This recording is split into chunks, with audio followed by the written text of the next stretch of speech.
Hi guys, in this video I'm gonna show you how to make this miniature desk for Barbie dolls and doll houses. This desk has working drawers, which you can use separately as a little office cabinet, and they can be moved on either side to fit perfectly in any dollhouse room. You can make this miniature desk with wood or just cardstock.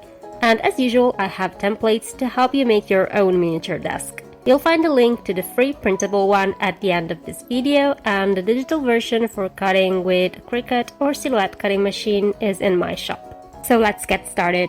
I used the chipboard to build the side panels of the cabinet. You can also use balsa wood or cardstock as long as the final material is 2 mm thick.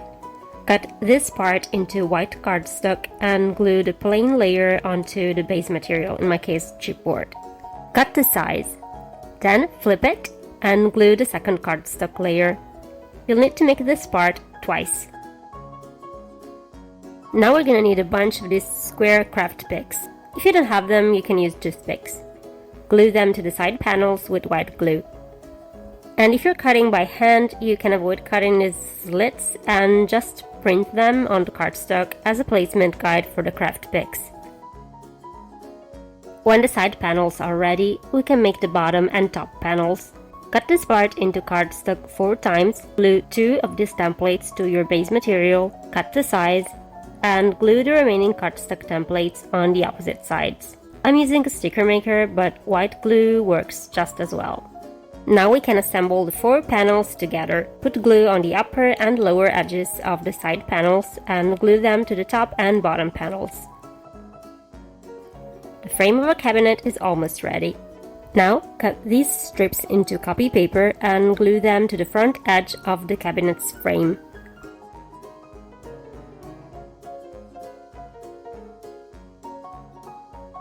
Then, cut this part into cardstock twice and glue it over the cabinet's sides.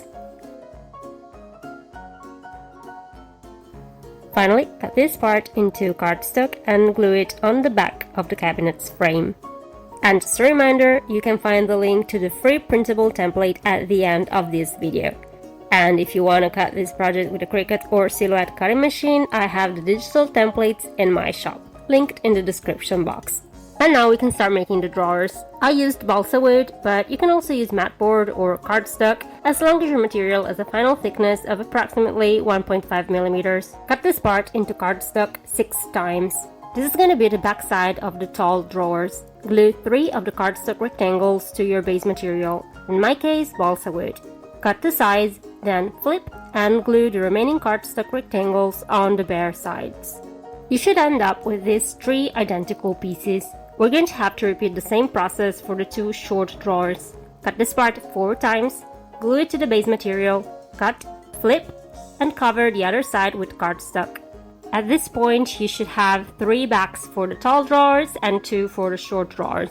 Now we're going to make the sides of our drawers. Again, I'm starting from the tall drawers, and we're going to repeat the same process until we have 6 identical sides. And once again, if you're cutting by hand, you can print the slits instead of cutting them out. Make the 4 sides of the short drawers in the same way.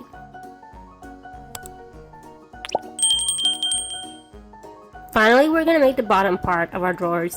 And this piece is identical in the tall and short drawers, so just cut this part 5 times. Glue it to your base material and cut the size. This time I put a cardstock layer only on the upper side and I left the other side bare. Now let's assemble our drawers. Glue the back to the bottom and then glue the sides as well. And I don't know about you guys, but I find this type of work so relaxing. And I realize some people might find it boring because you just have to repeat the same step over and over, but I actually find it very soothing. Now we're gonna use these craft picks or toothpicks to create guides on the drawer's sides. These guides will slide into the ones on the cabinet's sides, allowing our drawers to stay in place and easily slide back and forth. And if you want, you can color these guides with metallic paint, like I did in this video. But for this particular project, I decided to keep their natural wood finish. Now, this part is optional, but if you want, you can cover the top edges of the drawers with these strips of copy paper to make the drawers a bit more refined. All that's missing from our drawers is the front panel. Cut this part 6 times and repeat the same process used for the other sides of the drawers. So glue to the base material, cut to size, and then cover the opposite side with another cardstock layer. Make the front part of the shoulder drawers in the same exact way. Then, and again this is optional, but if you want you can use these strips of paper to cover the edge of each front panel to make it appear more polished. Now that all the front panels are ready, let's finish our miniature cabinet. Insert each drawer into the cabinet's base, then glue the front panels.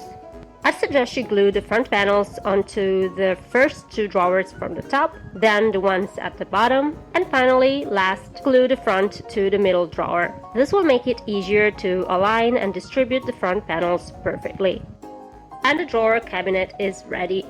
Now let's build the rest of our miniature desk. For the tabletop, I use mat board, but once again, you can choose any material you want. I tried to use a variety of different materials to show you can achieve the same results with different supplies, so just use what you have.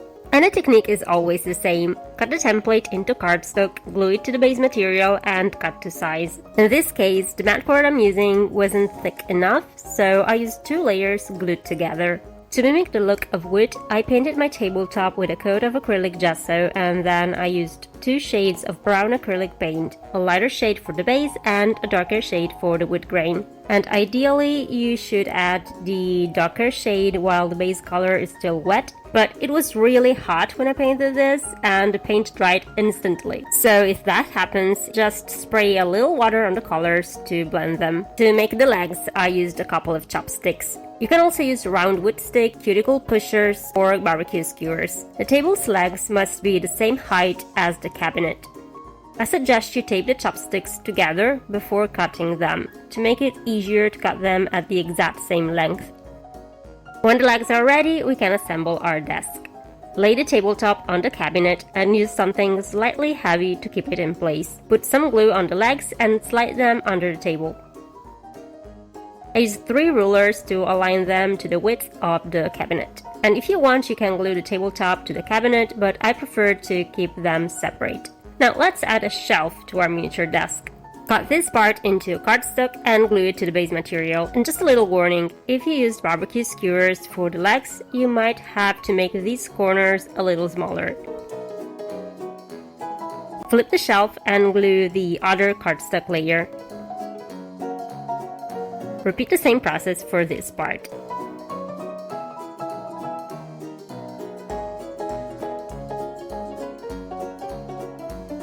And if you want, you can keep the shelf white, just like the cabinet, or you can color it to make it look like wood, which is what I did. And just like I did earlier, I used acrylic gesso and acrylic paint to mimic a wood surface. Now trace a line where you want to place the little partition. I decided to put mine right in the middle, and glue it with white glue. Finally, glue the shelf to the tabletop and legs.